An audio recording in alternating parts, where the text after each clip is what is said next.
So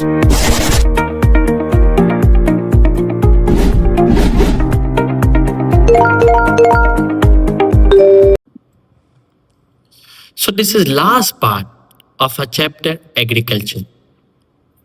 ये एक छोटा सा लेक्चर होगा, इसके अंदर हमें दो चीजों को टच करना है।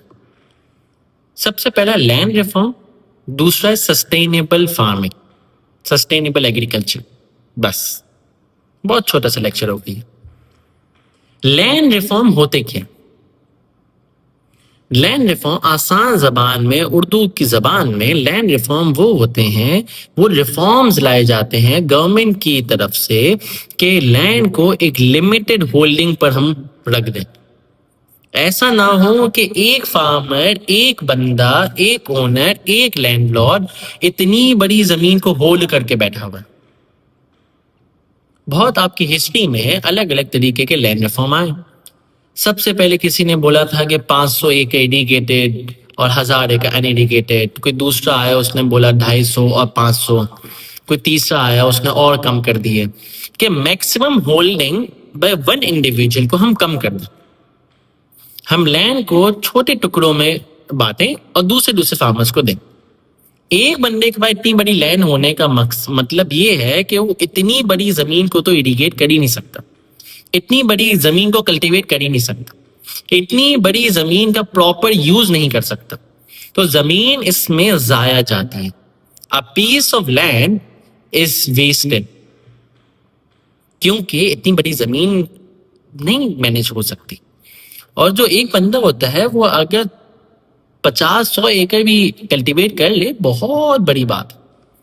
इसीलिए हम क्या करते हैं, हम इंडिविजुअल लैंड होल्डिंग को हम कम से कम करते हैं। इसको कहते हैं land reform. The idea behind land reforms is to divide large farms into smaller pieces so that more people can become land owners. हम ये नहीं बोल रहे कि फ्री में बेचो। हाँ भाई, आपके बाप दादा की बड़ी जमीनें थी, 500 एकड़ थी, ठीक है, अब बाकी 400 एकड़ किसी और को बेच दो, फ्री में ना दो, किसी और को बेच दो।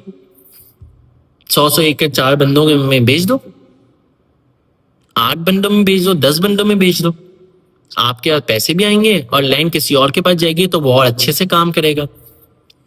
उसको पता है कि भाई मेरे पास तो सिर्फ 80 एकड़ है, मेरे पास तो 50 एकड़ है, मेरे पास तो 100 एकड़ है, तो मैं इसको पूरी तरह यूटिलाइज करूंगा। 500 एकड़ वाला ना 100 एकड़ कोई कर सकता है, 150 एकड़ बहुत हद तक, उससे ज्यादा नहीं कर सकता। उसमें ही बहुत पैसे कमा सकता है, बहुत ज्यादा, बहुत अंधा पैसा कमा सकता है। इसलिए large landlords has little motivation to fully cultivate their land or improve its productivity. What did the land reform laws aim? Land reform लाने का मेन पर्पस क्या था? जो मैंने आपको डेफिनेशन बताई, बस ये लिख दूं कि आपकी लैंड को आपको रीडिस्ट्रीब्यूट करना था, आपको इंडिविजुअल होल्डिंग कम से कम करनी थी, आपको दूसरों को देना था। क्योंकि बड़े लैंड लॉर्ड्स जिसे बहुत ज्यादा जमीनें हैं, वो इतना मोटिवेट ही नहीं होते कि वो पूरी जगह को कल्टीवेट करें। What are the advantages of land consolidation? Land consolidation का मतलब होता है कि आप एक मिनिमम एरिया भी रख दो कि भाई 12.5 एकड़ से छोटी जमीन कोई भी नहीं होगी। जमीन रखनी तो 12.5 एकड़ से बड़ी जमीन रखो, इससे कम आप नहीं रख सकते। और लैंड रिफॉर्म में आप बता रहे कि इससे बड़ी आप नहीं रख सकते। तो यूज ऑफ मॉडर्न मशीनरी हो पाएगी, इजियर टू सुपरवाइज।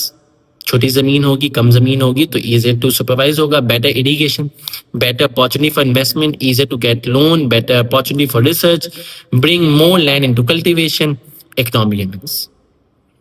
तो इसका मतलब होता है कि इतनी जमीन भी नहीं रखो ना इतनी जमीन रखो, एक मैक्सिमम और मिनिमम आपको बेंचमार्क दे देते हैं कि भाई इतनी जमीन रख सकते हो, इससे ज्यादा नहीं, इससे कम भी नहीं। पढ़ लें इसको। Explain the disadvantage of land reform. Land reform का डिसएडवांटेज क्या है? पॉलिटिकल इंस्टेबिलिटी होती है। कभी भी लैंड रिफॉर्म, पाकिस्तान का लैंड रिफॉर्म है ना, कभी भी लैंड रिफॉर्म सही तरीके से अप्लाई हुआ ही नहीं। करप्शन होती रहती है इसके अंदर, मिसमैनेजमेंट होती रहती है।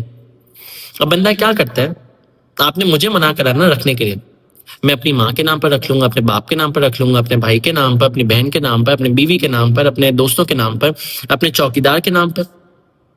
मैं ये कर लूंगा, इसमें तो आप मुझे रोक ही नहीं सकते। है तो जमीन मेरी, अभी भी मेरी है, पर हाँ मैंने दूसरे दूसरे एनआईसी पर रिकॉर्ड करा ली लैंड। आप रोक ही नहीं सकते हो इस बात को। आपने अपने वर्कर्स के नाम पर रख ली, वर्कर्स को पता है कि आप वो ये जगह चोरी नहीं कर सकता, ये जगह मेरी ही है। प्रॉपर इम्प्लीमेंटेशन नहीं होती, इनकम्प्लीट लैंड रिकॉर्ड ऑफ बरानी लैंड। बहुत सारी जमीनों के तो कच्चे कागज होते हैं और पक्के कागज तो होते भी नहीं है, और कुछ जमीनों तो कच्चे भी नहीं होते, बस जमीन है, मेरे बाप की थी जमीन, खत्म हो गई बात। Transfer of land from one generation to next without documentation. Transfer of land according to land form was simply a paper exercise. सिर्फ पेपर पे ऑन पेपर अलग अलग होता था, बाकी जमीन अभी भी मेरी है, मैंने अपने रिश्तेदारों के नाम पर रख ली, खत्म हो गई बात, कुछ हो ही नहीं सकता। ये लैंड रिफॉर्म का मेन डिसएडवांटेज है, मेन ड्रॉबैक है। सही है। सस्टेनेबल फार्मिंग, सस्टेनेबल का मतलब क्या होता है? सस्टेनेबल का मतलब है कि अपने रिसोर्सेज को उस तरीके से यूज करना कि आपको भी फायदा हो, आपके आने वाली जनरेशन को भी फायदा हो, विदाउट हार्मिंग द एनवायरमेंट। बस 3 बातों का गौर करना, आपको भी उससे फायदा हो, आपके आने वाली जनरेशन को भी उससे फायदा हो, and without harming the environment. ये होता है सस्टेनेबल का मतलब। Growing agriculture products which satisfy the need of present generation while minimising environmental damage. क्या समझे? आया समझ? किस हद तक आप एग्रीकल्चर को सस्टेनेबल बना सकते हो? पास का क्वेश्चन। किस हद तक आप एग्रीकल्चर को सस्टेनेबल बना सकते हो? किस हद तक आप एग्रीकल्चर को सस्टेनेबल बना सकते हो? उससे पॉसिबिलिटीज और प्रॉब्लम लिखने हैं। ये 6 मार्क का क्वेश्चन है। 2 possibilities, 2 problems, easy, lemon squeezy. Possibility क्या है कि आप लेस से लेस ओवर क्रॉपिंग करो, बार बार एक ही फसल ना लगाओ। आलू की फसल लगाई, फिर आलू की लगाई, फिर आलू की लगाई, आप सॉइल में से आलू को पोटेशियम चाहिए, पोटेश चाहिए, वो सब खत्म हो गया। एक वक्त आएगा कि फर्टिलाइजर भी उसको पूरा नहीं कर पाएगा। अब लैंड में से फर्टिलिटी खत्म हो गई। आप कर लो जो करना। Keeping vegetation cover, restrict use of heavy machinery, बहुत बड़ी बड़ी मशीनरी यूज ना करो ना, सॉइल खराब हो जाती है। बेटर वाटर मैनेजमेंट, ज्यादा फार्मर क्या सोचता है, भाई मैंने क्रॉप को पानी दिया, क्रॉप ग्रो हुई, ज्यादा पानी दूंगा क्रॉप ज्यादा ग्रो होगी। तो भाई ऐसा थोड़ी होता है, ज्यादा पानी देने से क्रॉप तबाही होती, क्रॉप को नुकसान ही होता है। कनाल को लाइन करो, लाइन नहीं करोगे तो क्या होगा? सीपेज होगी, सीपेज होगी तो वाटर लॉगिंग सैलिनिटी होगी। वाटर लॉगिंग सैलिनिटी का कॉन्सेप्ट समझते हैं तो वाटर का चैप्टर देखो, वाटर की प्लेलिस्ट देखो, उसमें हमने बड़ा डिटेल में समझा वाटर लॉगिंग सैलिनिटी क्या होती है। ये अनलाइन कैनाल की वजह से होती है वाटर की सीपेज। ऑर्गेनिक फार्मिंग करो, मिन्योर यूज करो, ज्यादा फर्टिलाइजर यूज करोगे तो भी सॉइल खराब होती है। यूज अप्रोप्रिएट नॉलेज और ट्रेनिंग, ये सारी पॉसिबिलिटीज है। इन सारे तरीकों से आप सस्टेनेबल बना सकते हो एग्रीकल्चर को। और क्यों नहीं बना सकते? क्या क्या प्रॉब्लम्स है? High demand for more food, ज्यादा से ज्यादा डिमांड है खाने की, तो आपको फर्टिलाइजर यूज करना पड़ता है, आपको मल्टी क्रॉपिंग करनी पड़ती है, क्योंकि आपको डिमांड को मीट करना है, आपको सप्लाई बढ़ानी है, तो आपको ये सब तो करना ही पड़ेगा। इसके अलावा तो कोई हल ही नहीं है। क्या क्या कर सकते हो?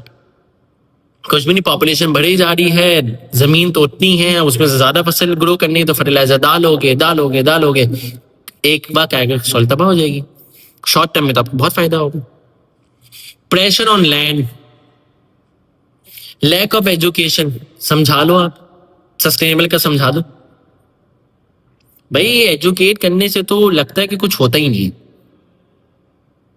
अर्बन एरिया में कितने पढ़े लिखे लोग हैं? आप पढ़े लिखे लोगों को समझा लो कि, समझा क्या लो, बेसिक एजुकेशन है कि अपने रोड पर कचरा नहीं फेंकते, अपनी गाड़ी के बाहर कचरा नहीं फेंकते। फिर भी आपने देखा हो कितने लोग कचरा फेंकते, कितना लेटर करते। क्यों? अच्छी जगह जाते हैं, नॉर्दर्न एरिया घूमने जाते हैं हम, वहां पर भी हम कचरा करके आते हैं, अपना निशान छोड़ के आते हैं कि हम आए थे भाई यहाँ पर, ये लोग कचरा फेंको।